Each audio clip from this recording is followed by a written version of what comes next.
To discuss this issue further, I've been joined in the studio by the Australian Network's Canberra correspondent, Karen Barlow. Karen, welcome to the program.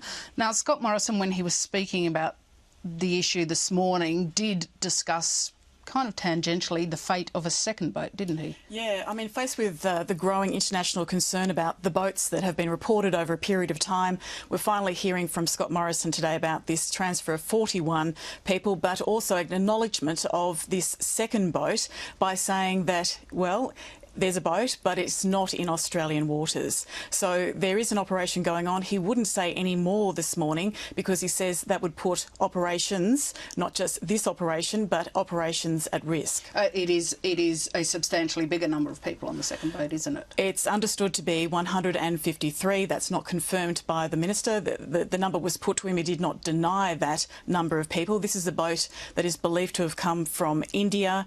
It got fairly close, within a few hundred kilometres of Christmas Island, and then it all went dark when it's understood it was intercepted by Australian authorities.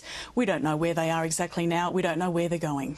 There have been some questions raised about the method by which the government used to analyse the status of the people on board the boat who've now been taken back to Sri Lanka. But Mr Morrison was adamant this morning that he said Australia had complied with all its international obligations. We're talking here about advanced screening, and this was a procedure that was brought in by the previous Labor government and carried through by this government. And yes, it has been applied in this circumstance, but this is something that's never before happened at sea, and it's never happened with such numbers before. And this is the concern of Labor in opposition now. It's not saying that screening out shouldn't happen, but they're saying it's happening at sea and it's happening en masse. And that is a concern also for human rights groups, because they say that this is a procedure that's designed to knock out people based basically on about 4 questions or so, although that number of questions isn't confirmed. But we understand that it's happened at sea through teleconference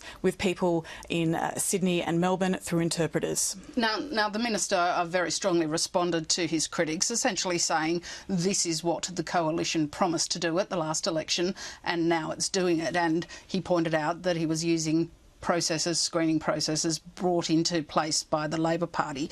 Can we take it all from the Labor Party's comments it's backing away from those enhanced screening processes? It's never been used in such a fashion. So I guess there's the wriggle room for the Labor Party there that it can agree that screening out should happen. There is, from both sides, an acknowledgement that the screening out is something that's particularly applied to Sri Lanka, and that's a different circumstance. The different circumstance also here is that in talking about thwarting boats, this is the first time under this government that these boats have come from Sri Lanka and not from Indonesia. So it's a different circumstance. We're also getting different communications as well, because the government's been forced out here by the international outcry over these particular boats. Karen Barlow, we'll have to leave it there. Thank you very much for your time.